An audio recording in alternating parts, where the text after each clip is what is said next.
Okay, we are live. Hi, this is William Ramsey. Welcome to William Ramsey Investigates. On today's show, I have a very special guest. Her name is Lisa Skinner, Skinner. And if you're watching this on Rockfin, Rumble, or X, you will see a cover to her book. The book title is Truth, Lies, and Alzheimer's, Its Secret Faces. And she's written this with Douglas W. Collins. She is a behavior specialist in the field of Alzheimer's disease and related dementias. She's had a 25-year career as a community counselor, private advisor, and regional director of senior care facilities. She's helped thousands of families and caregivers. And she had a number one best-selling book titled Not All Who Wander Need Be Lost. And this is her latest book. And she keeps working with people in this field. And she's been on many national and regional media broadcasts such as CBS, iHeartMedia, Fox, ABC, USA Today, and I will pull up her website, which I'll put in the show notes. Her website, where she can be contacted, is mindingdementiasummit.com, and you can find more information about what she does. Her podcast, too, as well, is something that you can check out. So, again, we're going to talk about this book. Full title, Truth, Lies, and Alzheimer's, Its Secret Faces with Lisa Skinner. So, Lisa, welcome to the show. Hi, William. Thanks for having me. I really appreciate you asking me to come on today to talk about this heartbreaking disease that so many of us are thrust into. Yeah, it's becoming more common. A lot of challenges as people age. They had faced these challenges.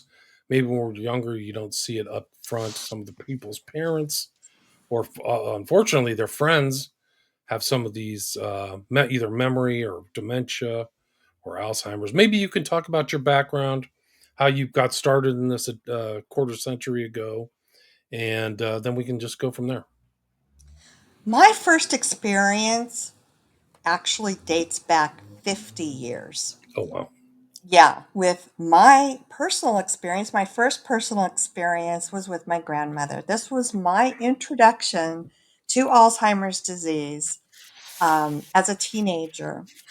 And it was um, significant in my life. It's played a very significant role in the path I've chosen. And do you want me to tell you what happened real quick? I do. Tell the whole Okay, story. it's Take your it's a time. really interesting story. Okay. So my grandmother lived, I want to say, a mile from my family home, and I had a very close relationship with her. I saw her all the time. I grew up with her, and quite frankly, I adored her. She was a very special, special lady and a great cook. I just looked forward to any meals that she invited us over to. So I had just got my driver's license and I was just so excited to show off to my grandma that I could drive over to her house all by myself now. So I went over there. She answered the door. We went into the living room as usual for a quick catch up. And no sooner did we sit down and she started telling me about these birds that were living in her mattress and that they would come out at night and peck at her face. And my jaw kind of opened up like, am I really hearing what I think I'm hearing? But then she started telling me about all these rats that were running around her house and invading her. And she pointed to the floor. She said, do you see them? Do you see them? They're running all over. And then finally, she said, and then there are these men that keep breaking into my home. They're stealing my jewelry. They're eating my food. They're just taking over. And I just know that they will eventually do away with me and just take over my life.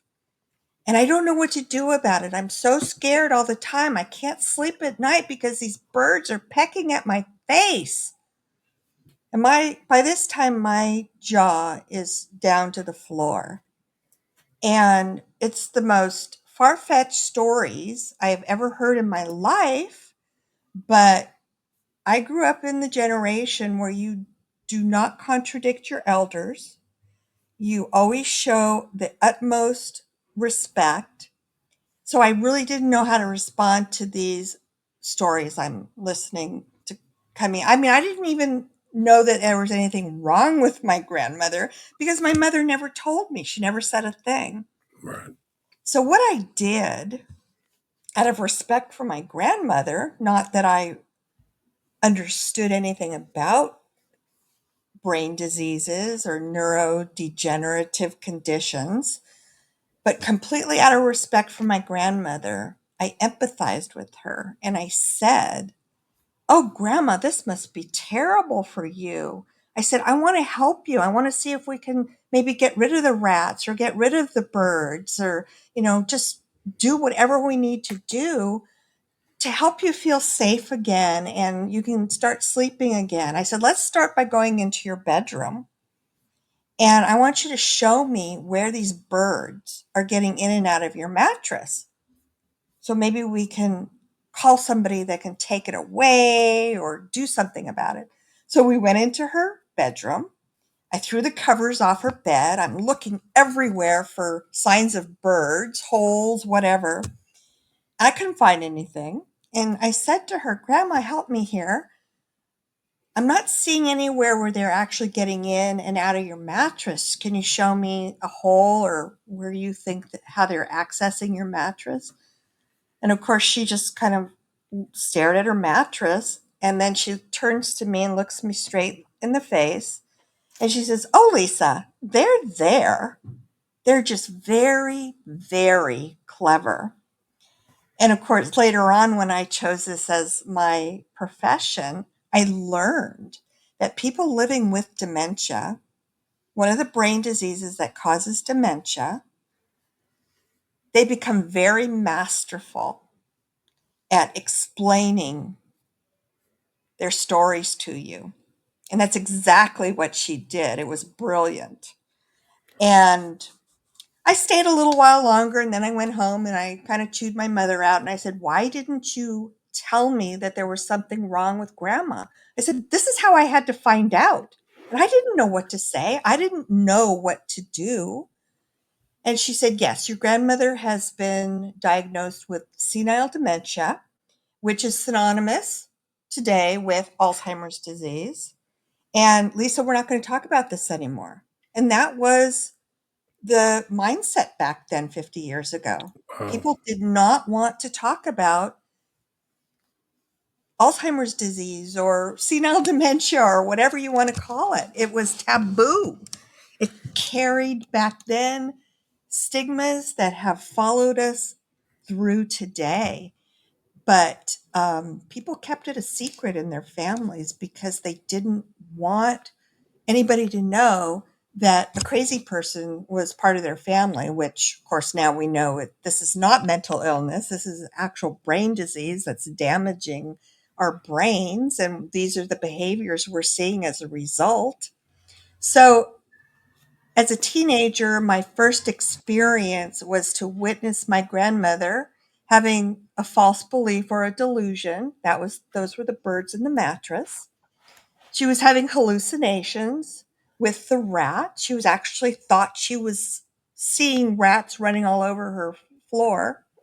And then paranoia and suspiciousness, which is another very common behavior or response we see to the damage being done to the brain. And that was believing there were men trying to do away with her and they were stealing her things. And these are all actually very common things we see in people who are about entering their mid stage of Alzheimer's disease or a related dementia. And when I say dementia, what I'm referring to is there are about 200 brain diseases that, as of today, have been identified to attack different parts of our brain. And then the result of that changing brain or the damage being done results in these behaviors, like I just described, that I witnessed with my grandmother. And we put those all into a classification or a bucket that we refer to as dementia. Gotcha. So, dementia is not a specific disease, It's a broad term, it's an umbrella term that we use to refer to the symptoms, the signs, and the behaviors that result from the damage being caused by the brain disease. Right. Right. So that's the phenomenon is dementia, not the Yes, cause. Right. that's exactly Oh, right. But the reason why there are hundreds and hundreds of these signs, symptoms, and behaviors, but there are overlapping similarities to what we see, even if it's being caused by a different brain disease. So some of the more common ones are Alzheimer's is the most common. We're starting to hear a lot more about Lewy body disease. yes. I know somebody. Yeah. Famous We person in your neck of the woods up in Northern California was what the comedian had Lowy body, right? Oh yeah, Robin Robin Williams. Williams. Yeah. So Yeah. it's a And famous then there's person. frontotemporal, there's vascular dementia, which we see the same similar signs, behaviors, but that's actually not a brain disease. That is caused by having a stroke or mini strokes, but the symptoms are very similar. The behaviors are very similar because the damage has been done to the brain by bleeding, the brain bleed. So that's that distinction, which a lot of people are unclear about. So I think it's a kind of an important thing to clarify. Yeah, I agree. And And then after my grandmother, I have since had 7 more family members follow in her footsteps. So to answer your first question that you asked me, this had a huge influence on me choosing to help other families that are going through this because one of the things that I came to find out was a lot of people don't relate Alzheimer's disease with anything more than memory loss and confusion. And it is so much more complex than that. And I already gave you guys some examples of the behaviors I saw in my grandmother that are very common to having a brain disease. you mentioned stages too. I think that's an important thing to understand too, because people see this slide in. You saw this hallucinations with your grandmother and these kind of stories, but sometimes you get a little trace like something's off with your loved one. They're seeing something. They may respond to sounds differently. They may fly off the handle more. They may become agitated easier. Would you agree that those are kind of the beginning, some of the beginning signs of dementia, like the onset? They can be, but I'm glad you brought this up because this is a really important thing to raise awareness to. I've had so many people over the 30 years that I've been doing this professionally confide in me that they're worried that they might be developing Alzheimer's disease because they've misplaced their keys or there's once in a while they forget a person's name. It just flies out of their head. And I think we can all relate to this. It happens to me. Last week I walked into my kitchen. I couldn't remember what the heck I went in there for. I turned around, walked out, and I go, "Oh yeah, now I remember." That is actually considered a part of the normal aging process. It happens to all of us. When it really becomes something more concerning and, possibly time to get a professional medical assessment is when things like that start to occur more frequently and more severely, or some of the things that you mentioned, William, those start to occur. But most people are not even diagnosed with Alzheimer's disease till they're already well into their mid stage, because that is when these signs, symptoms, and behaviors become so blatantly obvious to family members and other people that we realize, maybe there was something starting, but we really didn't, we dismissed it or we didn't pick up on it because it was so subtle. And that's what makes living with these diseases even more difficult because it prevents us from doing earlier interventions than we might do if we were able to catch it earlier on. Right, right. I mean, so and there are interventions. Can you talk about some of those interventions? Yes, there have actually been a myriad of studies done over the last 30, 40 years that actually have identified risk factors that can minimize an individual's risk of developing Alzheimer's disease. And there are four of them that we call non modifiable. And then the rest of them, which is a huge list, those we call modifiable because you can make lifestyle changes, you can control them, you can treat them. So, as far as the four non modifiable ones, if any of these four that I'm going to reveal apply to any individual, those all are already stacked against you, if that makes sense. So, the number one risk factor for developing Alzheimer's disease is our age. And we can't change that. We're all aging. And Right. Alzheimer's disease, the common type, typically starts to show up at the age of 65, with the exception of early onset Alzheimer's, which is a rarer type of Alzheimer's that will show up before the age of 65. But it's a rarer type. Okay, so age is number one. Gender is number two, or gender is one of them. So if you're a female, studies have shown, we know that more females, more women develop Alzheimer's disease than men. So if you're a 65-year-old woman, then you're at a little higher risk than a 55-year-old male, let's say. What's the Gene- percentage wise? Is it 60-40 women to men? that sounds about right. Gotcha. And the reason why, there's a couple theories. Number one, women live longer than men. And the second theory is when women are going through the change of life stage and producing, or before change of life, we produce hormones that men don't even have. And there's a theory that there's a correlation between the estrogen that we have that they don't have could be a contributing factor to a higher risk of developing Alzheimer's disease. Gotcha. I don't think that that is based on um, defensible scientific fact, but they're thinking it has something to do with it. And then Gotcha. genetics plays a role. So there is a Alzheimer's gene that can be passed down by either our mothers, our fathers, or by both parents. It's called the APOE4 gene. And any child of somebody whose parent carries that gene, it can be passed down to that child. If they carry one allele of this APOE4 gene, then it came from one parent. If they have both of them, if they have two APOE4 genes, then it was passed down from the mom and the dad.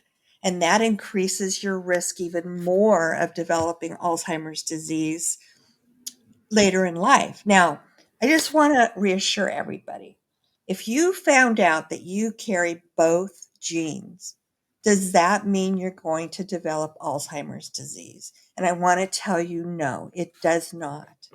It means that you're at an increased risk.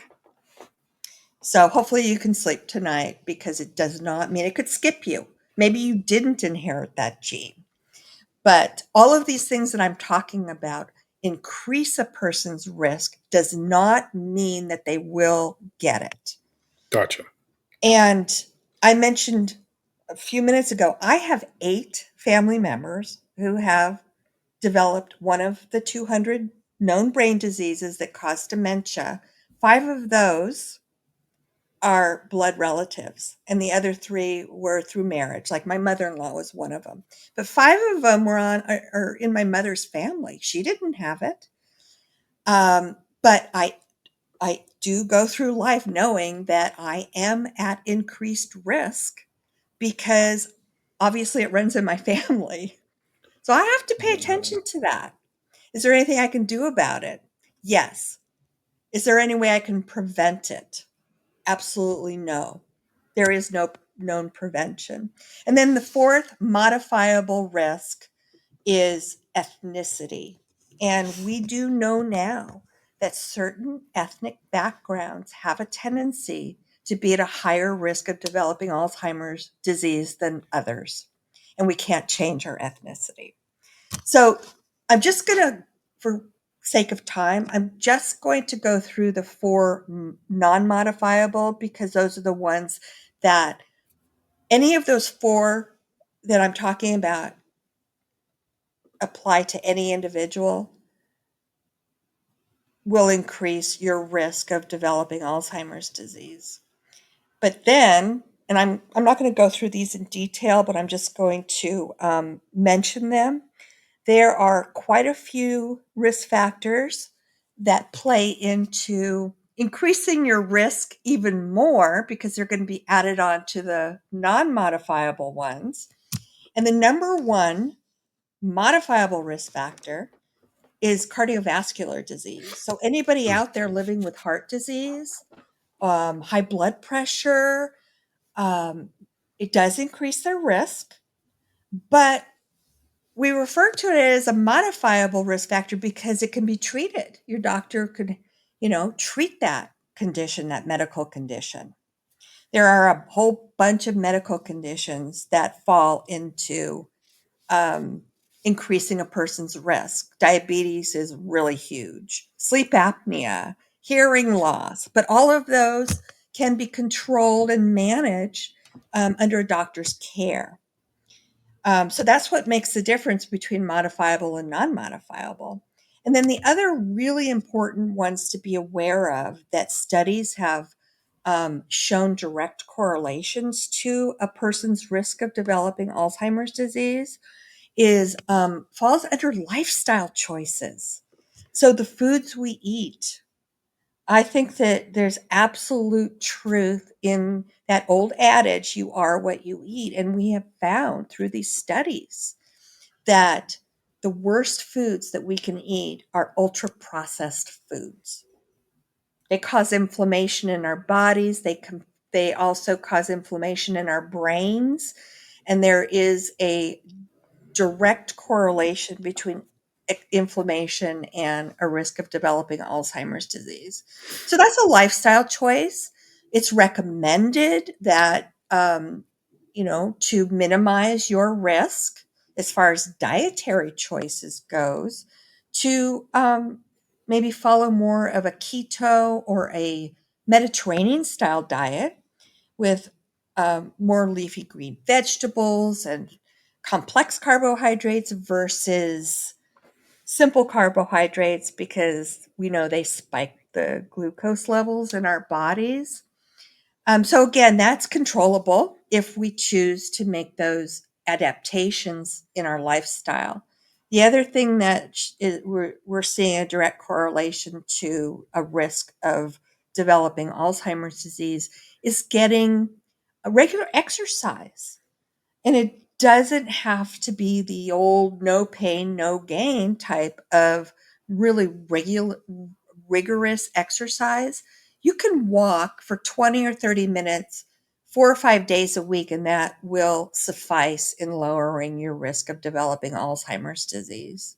Because just as we need to exercise our muscles, we need to exercise our the cells in our brains and keep those neurons firing and keep our blood circulating. Those have all been found to be contributors to risk of developing Alzheimer's disease. And then the other thing that is recommended is that we continue throughout our life to stimulate our brains and by learning. And the number one thing that has been pointed to that can really help minimize our chances of developing Alzheimer's disease is to learn a foreign language. You really have to work that brain to translate a language from one to the other. That's a great one. Or learning a musical instrument. But anything that kind of requires critical thinking skills is kind of what they're talking about. Gotcha. So Lifelong learning will help you out. That's one of the positive choices you can inculcate into your life to prevent kind of brain decay, I guess is the way to put it. Yes. And the food you eat. So these are good choices. Exercise, eat well, keep learning. Those are kind of things that keep you healthy. So that's a good concern, and your loved ones too, right? So those are good things to take on in your life. And then, so what are the question? What like people always ask? What's the steps people take for people who are moving from kind of the early onset to middle stage Alzheimer's? Like, there's a lot of things, caregiving and oversight, and people wander around. There's sundowning. There's repetition. There's all kinds of pretty intense things that happen when people really go to the next stage, right? Yeah, and these things that you mentioned all start showing up about mid stage.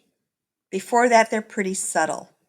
There's another in between or interim stage that we call mild cognitive impairment, but the difference between that and normal aging process is really the frequency and the severity of the memory loss or the cognitive impairment, as we say. So, if you're noticing it happening more frequently or more severely, that could be a telltale sign that a brain disease is developing in a person's brain. But not everybody who has mild cognitive impairment advances to dementia. It just depends on what the underlying cause is. So let me just explain that real quickly. If it is a brain disease, one of these 200 brain diseases like Alzheimer's that actually is developing in a person's brain, that will for sure become dementia and progress all the way to the end of life. There's no going back. We have no cure. We have no treatment. We have prevent or, we have the things we just talked about that can help reduce risk. But it's these are diseases that don't discriminate against anybody. They're either going to pick on you or they're not. And we don't know if we're one or the other until it happens. And that's part of the sadness of these diseases. It can show up in anybody at any time. Um, so, so mid stage is when we really start to notice that there's something really suspicious here. The other thing that happens with mild cognitive impairment, if it's not being caused by an Alzheimer's disease or one of the others, it could be we're seeing this similar symptoms because the person is living with a thyroid condition. That can be treated with Right. antibiotics. So if somebody does test positive for a urinary tract infection and they're treated with antibiotics, those symptoms and signs will go away. They're reversible, but only if it's not due to brain disease. And there's a couple others that are pretty common that mimic dementia symptoms besides urinary tract infections. It's Lyme disease is one. That's huge. Chris Christopherson, for those who you remember of you who remember, I idolized the man when I was a teenager. He was diagnosed with Alzheimer's disease and treated for it for 3 years. And then they decided to test him for Lyme disease, and it turns out that he had Lyme disease. They were Wow. treating him for the wrong thing. And then they started treating him for Lyme disease. But it is easy to misdiagnose because there's no conclusive or definitive diagnosis for Alzheimer's disease. They just process of elimination, they eliminated everything else they thought it could be. So they finally narrowed it down to he has Alzheimer's disease. Nobody thought to test him for Lyme disease until 3 years later, and it turned out to be positive. So that is another thing that can be reversed. And alcohol, dementia is another one. So my point here is Depending on what the root cause of the symptoms that we're seeing are, there are a few conditions that it will not progress into dementia, can be treated and either stopped in its tracks and you won't get any worse, or actually reverse the symptoms once you get rid of the underlying cause. Thyroids, Lyme disease, the ones that I mentioned. Right. And what's the effect, like somebody who gets sick, the effect on families is it's not just, it's pretty much everybody in that person's circle, right? I mean, Oh, yes. yeah, I mean the psychological toll, not just for the person ailing from the disease, but people around them too. Well, that's a really good point because I have heard so many stories from people who have neighbors that are living by themselves next door with dementia, and they're constantly coming over to their house and they need this and they want that and they're lonely, and it's just constant knock, knock, knock on the window, knock, knock, knock on the door. So it can affect anybody Right. in that sphere. Right. Police, it can the locals, the neighbors, the family. It's really something else because there's wandering. Like this really happens. Like these kind of silver warnings or whatever. Like I'm seeing them all the time. People wander out of their house. Some people have to have like special locks on their doors to keep people from wandering out. Right. Yes, and this is really where, to the point where people who do have a brain disease that's causing dementia, it can come out of nowhere, go walking out of the house, and then all of a sudden, just on the flip of a switch, they don't remember their name, they don't remember where they live, they don't remember who they are. My grandmother, that's one of the things she did. She was living alone when I went to visit her. We had to change that at some point. But one day she got in her car to drive to the grocery store, something that she did on a routine basis. And she got on the Sir Francis Drake Boulevard, which was 2 lanes each way. And she stops her car in the middle of Sir Francis Drake and then gets out of her car and starts wandering around because evidently she was looking for the grocery store entrance. And she thought that she had parked her car in the grocery store parking lot. But Wow. she was, yeah. And somebody, thank goodness, noticed that, gosh, there's this elderly woman just wandering around on Sir Francis Drake. And she's put herself in complete harm's way. So he helped her. And that can happen just in a split second. When she got in her car, she knew exactly where she was going and what she needed. And then just instantaneously, her short term memory just short circuited on her. And this happens every day. Right. Happens all the time. These are like the new challenges. And what are your recommendations for people who are at extreme, kind of at the end of I mean, there's certain symptoms like they don't get out of bed, like they almost are shut-ins, right? Like from when they go from moderate to The extreme to severe, yeah, severe. the severe stage, they're needing 24-hour a day, 7-day a week care. They need help with every one of their activities of daily living. A lot of them have kind of fallen into almost a comatose state, but I do want to emphasize that they're still there and they are still aware of their surroundings to some degree. So don't take that for granted because a lot of people think that they're gone and they're not. I mean, as far as understanding, hearing you, um, being aware of music, those things are still reaching them. There is a living, breathing, feeling human being still in there to the absolute very end. But a lot of these things that we can keep them safe can be implemented into their homes, your homes, private homes, without having to have them go into a more institutionalized environment like a care home, a memory care neighborhood.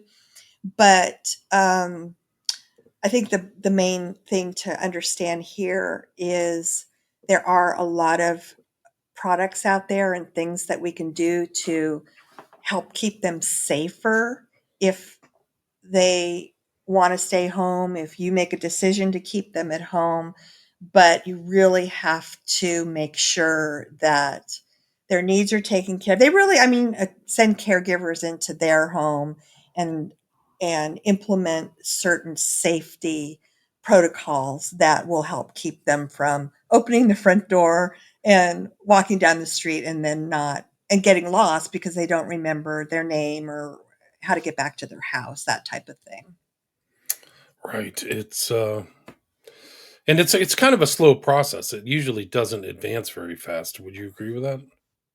Well, I do agree with that because that's what um, science has shown us to date, um, that Alzheimer's disease and some of these other brain diseases can literally be developing inside our brains for 10 or 20 years before we even start to see the s- most subtle um, signs. Hmm.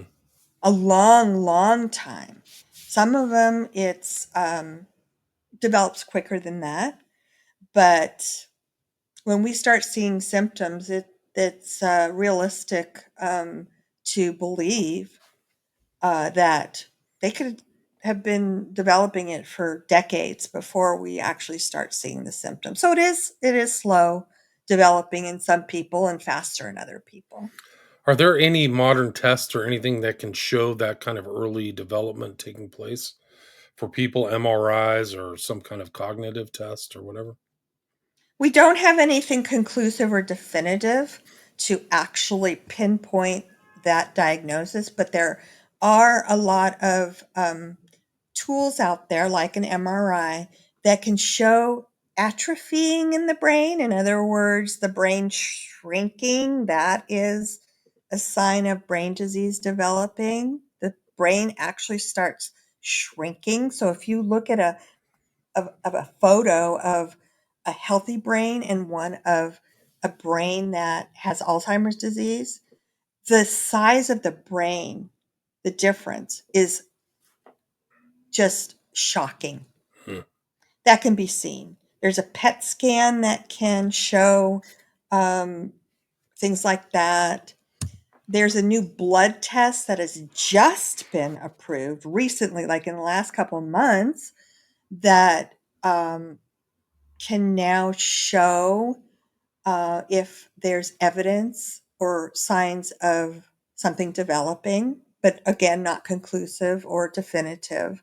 So there are helpful aids now, but nothing that the only thing that we know of right now that can conclusively um, tell if somebody lived with Alzheimer's disease is after they've already passed and they can do an autopsy of the brain. Other than that, it's still okay. Well, I'm seeing signs of shrinkage on this MRI or in this PET scan, so I suspect that Right. what we're seeing here is Alzheimer's disease, but it could be something else.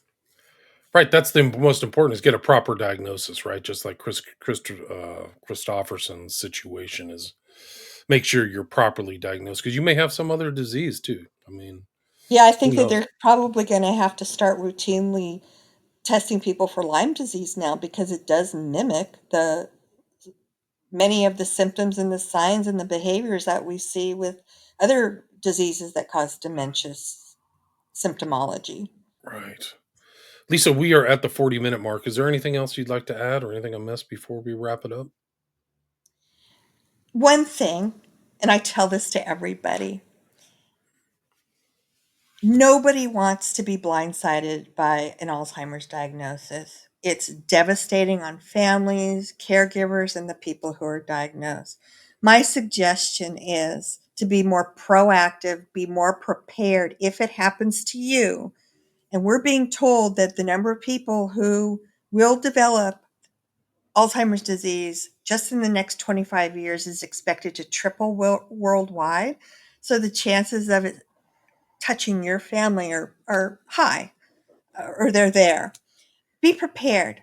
Understand the disease before anything else and know what it does to the brains of the people. And then I teach um, skills, techniques to know how to effectively communicate with people who are living with these diseases.